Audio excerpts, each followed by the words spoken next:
Cześć, ja jestem Eksy, oglądacie kanał Łowców Niewygód, kanał, w którym staram się opowiadać o motoryzacji, adventure, enduro, duo sport oraz wszystkie zagadnienia z tym związane. Dzisiaj mam dla Was Transalpa najnowszego. Mam mało bardzo czasu, więc tak naprawdę nie pojeździłem nim za długo, bo pojeździłem niecałe 2 godziny, więc postaram się Wam troszkę opowiedzieć o moich pierwszych odczuciach. Nie będę jakoś głęboko się wdawał w to wszystko, nie analizował. Być może niektóre rzeczy będą drobną pomyłką albo będą wymagały korekty. Wynika to z tego, że miałem na 2 godziny, a nie zazwyczaj na kilka dni albo nawet tygodni inne motocykle.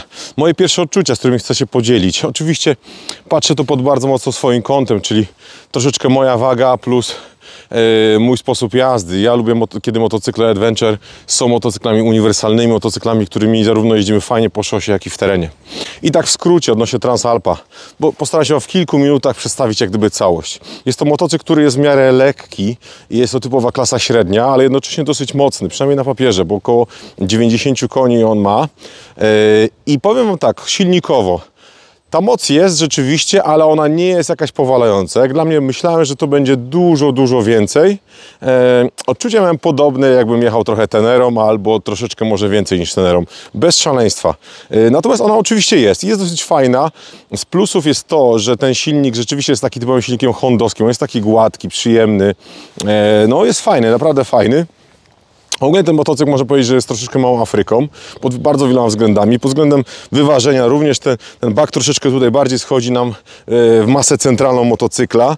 Silnik również jakby jest troszeczkę bardziej w centrum wyważenia i to jest fajnie czuć. Co tutaj jeszcze z takich rzeczy? Lagi, hamulce, koła. To wszystko mniej więcej jest afrykańskie, kierownica, pozycja, jak najbardziej tak. Fajnie się tym jeździ po szosie, naprawdę bardzo fajnie. Zawieszenie jest zestrojone tak bardzo przyjemnie drogowo. On bardzo ładnie wybiera małe nierówności.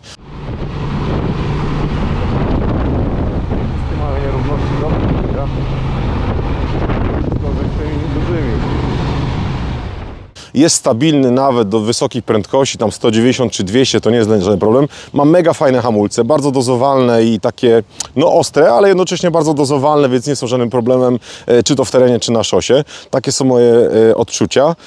Pozycja jest wygodna, taka afrykańska bym powiedział. Ktoś, kto jeździ Afryką, tutaj się ładnie odnajdzie. Przynajmniej tak było dla mnie. To jest bardzo podobna pozycja, gdzie siedzimy w motocyklu. Z minusów, które dostrzegam, to rama. Rama tak naprawdę taka jak we wczesnej Afryce, czyli w 1000, czyli nieodkręcane subframe, wszystko spawane. To mi się troszeczkę nie podoba. Z minusów, które dostrzegam zewnętrznych, to jest ten cholerny układ wydechowy plus miska olejowa. Tam jest taki dziwny, wielki trzpień, który tak naprawdę jest bez sensu zupełnie. To oczywiście jest zapożyczone z Horneta i tu jest przeniesione. Wydech puszczony dołem. Do momentu, do którego chcemy zachować oryginalny wydech, to powiedzmy to i tak się jakoś tam spaja razem z tą miską olejową. Gdyby ktoś chciał to troszkę przerobić, to jest szansa według mnie zyskać parę centymetrów przyświtu, co by też sprawiało, już by było całkiem nieźle. Co jeszcze? Sam silnik naprawdę jest dosyć urzekający, przyjemny, miły, sympatyczny. Nie jest to żaden tytan mocy, on nie powala mocą, to nie jest żaden KTM, on tą moc tak dosyć liniowo oddaje, bez żadnego szaleństwa. Nawet bym powiedział, że ma lekkie takie zająknięcie w okolicach 7000, takie przynajmniej odczucia. Bardzo fajnie brzmi sam układ wydechowy, przyjemnie, lekko basowo, pierdząco, troszeczkę tak, naprawdę, gdyby nie kwestia jakiejś tam wagi czy poprowadzenia, wcale bym się jakoś specjalnie nie myślał o wymianie. Nie podoba mi się do końca to, że ta rurka tak wychodzi nisko wahacza. Uważam, że w terenie bardzo łatwo, rura mam na myśli rura wydechowa i sam tłumik, bardzo łatwo moim zdaniem w terenie jest to uszkodzić. Lepsze by były rozwiązania, które by gdzieś by szły górą. Ogólnie ten motocykl tak naprawdę swoim wyglądem pretenduje według mnie do tego, do czego został stworzony i to widać na każdym kroku. To jest motocykl tak naprawdę wyprawowo-turystyczny, bez wielkiego zacięcia terenowego. Niski skok zawieszenia z tyłu jest odczuwalny bardzo mocno. Słuchajcie, to zawieszenie już na jakichś większych dołach, takich powiedzmy 20-30 cm, ono nam dobija, jest takie tłukąco sprężyste i czuć, że ten skok bardzo szybko się kończy. W dodatku ja tu nie widzę żadnej regulacji, zarówno z regulacji tłumienia na amortyzatorze, jak i regulacji napięcia sprężyny. Żadnej regulacji nie ma niczego. Być może tam jakaś regulacja jest, bo ciężko jest zajrzeć. Ja tego nie dostrzegam. Ta sama sytuacja dotyczy lag. Mamy koreczki. Widzę tu też, no może napięcie sprężyny, bo tu jakieś śrubki są, to tyle, reszty nie widzę. Raczej nie ma regulacji tłumienia w przypadku amortyzatora przedniego. Amortyzator przedni ogólnie wybiera ok, miękko, w miarę przyjemnie, ale ok. Mam na myśli oczywiście jazdę offroadową typu dziury i tego typu rzeczy. Też czuć ten mały skok. Powiem szczerze, przy tym zawieszeniu zawias Tenery naprawdę jest czymś bardzo dobrym. Uważam, że terenowo Transalp ma dużo gorszy zawias. Natomiast ten zawias jest fajniejszy pod kątem wycieczkowym. To znaczy, on wybiera małe nierówności w bardzo przyjemny sposób, taki delikatny. Kępy traw, jakaś kostka brukowa, tego typu rzeczy są miłe, są przyjemne, nie ma z tym żadnego najmniejszego problemu i to jest fajne. Natomiast terenowo słabiutko. Koła 18-27 to jest spoko, jak najbardziej. Co tutaj jeszcze z takich jakichś fajniejszych rzeczy? Tryby jazdy. Bardzo ok.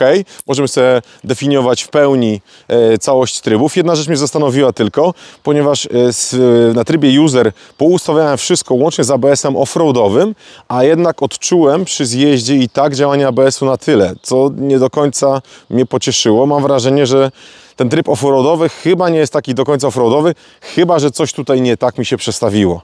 Natomiast ewidentnie ABS jest na offroad, ewidentnie jeździłem w trybie user, gdzie to wszystko jest nastawione i dalej miałem to poczucie, że ten tryb, że drży mi dźwignia stopki tylnej, tak? Hamulca tylnego. Także takie są moje odczucia. Co jeszcze w reździe offroadowej? Szyba jest za wysoka jak dla mnie. Znaczy w ogóle do jazdy offroadowej ona po prostu musi być niższa, natomiast na szosie jest ok. Niespecjalnie wieje z nad szyby. Natomiast problemem jest to samo, co ma każda Honda. Nie wiem o co chodzi, nie wiem czy każda, ale powiedzmy Afryki na pewno wszystkie to miały. To jest problem powietrza, który idzie spod lak. Tutaj jest ta sama historia, jedziemy 150 i więcej i to powietrze, które idzie nam spod lak, dmucha nam centralnie w daszek kasku, powodując bezsensowne wibracje. Tu po prostu trzeba znowu jakieś nakładki robić i tak dalej. To jest bzdura. Fajna widoczność w lusterkach, fajna jest pozycja. Ogólnie ten motocykl jest bardzo, bardzo przyjemny, powiem szczerze i dla kogoś, kto chce wycieczkowo jeździć, jakoś tam nie hardkorowo, chce jeździć daleko, to myślę, że to jest całkiem fajna opcja. Natomiast ja bym się troszeczkę pokusił o wymianę przynajmniej zawieszenia na jakieś lepsze lub przynajmniej samych sprężyn, a już na pewno tył. Wysokość, sama wysokość motocykla jest ok. Ona jest jak dla mnie mniej więcej na poziomie Afryki. Nie jest za wysoko, nie jest za nisko. Myślę, że to jest idealna opcja dla osób pomiędzy 1,70 m a 1,85 m. Powiedzmy dla mnie jeszcze ok. Myślę, że 1,90 m to już jest granica, gdzie już by było niewygodnie, by trzeba coś tutaj robić z zawieszeniem. W drugą stronę myślę, że poniżej 1,70 m też już troszeczkę może być problem z podparciem w zależności od długości nóg osoby. Może 1,60 m parę. Nie jest zła, no taka jest wypośrodkowana ta pozycja. No co tutaj jeszcze mogę Wam powiedzieć? No chyba wszystko mniej więcej. Moje odczucia z jazdy są bardzo, bardzo pozytywne. Bardzo motocykl i to motocykl z dużym potencjałem.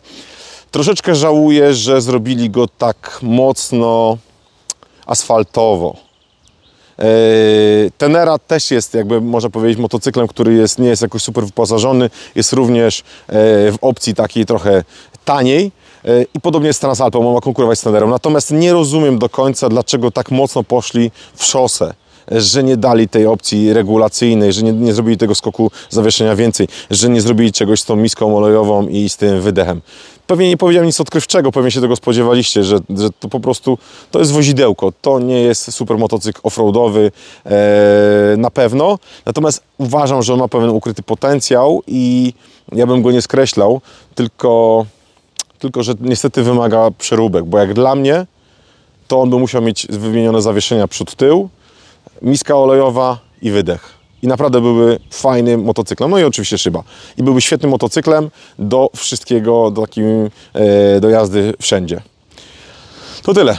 Trzymajcie się, pozdrawiam Was serdecznie. Bardzo, bardzo fajny sprzęt. Myślę, że wypożyczalnie wszelkiej maści na całym świecie będą zachwycone i myślę, że użytkownicy tych wypożyczalni również będą zachwyceni. Naprawdę, naprawdę fajny, tani, co za tym idzie niedrogi i bardzo, bardzo użytkowy. Polecam Wam. Cześć, trzymajcie się.